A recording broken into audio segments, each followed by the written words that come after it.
Hey, I'm in line for voting. I want to say that every action is essentially an action of consciousness. Okay? So when you're talking to somebody, or when you're voting, or when you're at the grocery store, or when you're doing anything, what underlies the exchange is consciousness. And I don't mean this in some like, consciousness spawns everything type of way, although that's true too. But what I mean is that what you do on the surface is a surface level thing. I fill out the paper, I put it, right? I turn on the camera, I talk into the camera, right? I brush my hair or not, whatever I do. See, those are surface level things. What matters is what's underneath it. And when you meet somebody, see somebody, underneath the exchange, underneath the transaction, there's a deep relationship that can be made instantly, actually. Relationships happen instantly. And when you know that, and you can actually just connect with somebody, beyond the level of the mind, beyond the agendas, beyond the fear, beyond the my identity and your identity, it's a merging of consciousness in a sense, and that's one of the nice things about unity and harmony. That happens when you have people operating more out of consciousness than they are out of ego.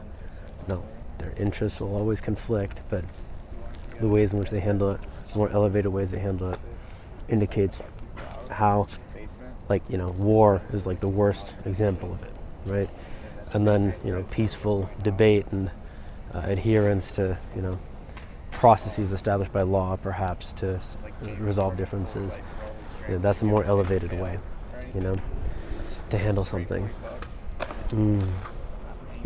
Looking at the other person's perspective and choosing to disagree anyway, but actually giving it a look. See, that's an elevated way to do it. See, and so when we bring consciousness into everything, then everything has more elevation. Everything has more lightness. And a lot of the problems that we have in the world as it stands today are not necessarily problems of systems or whatever. It's more problems of, well, I don't know about problems, but it's more a matter of this is how things have evolved as of yet, as such, given how people are and given how world history is outplayed. And by the way, that's also just all done by consciousness, right? Everything in the earth and everything that precedes it and everything that's after it, our lives before and after, are all dictated by the absolute divine will of consciousness. So in a sense, every single person was actually just doing what they're supposed to. Bob Dylan said a great line in a song on Blonde, I believe, one of his albums, says, "Sooner or later, one of us must know that you're only doing what you're supposed to do." On the surface, it's actually a pretty dumb line, but if you really think about it, or not think about it, if you appreciate it from this perspective, this consciousness perspective, it's absolutely true.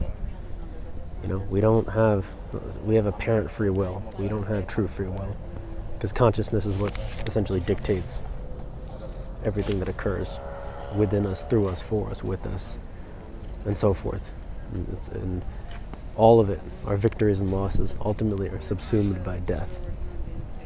So the best way to live in the world for this period of time is with respect in relation to our own consciousness rather than our ego, to allow consciousness to shine rather than our ego, rather than our agendas and so forth, rather than who we think we are, and relating with who we think other people are, and the whole mess that can occur thereafter, the whole misunderstanding, the whole series of misunderstandings.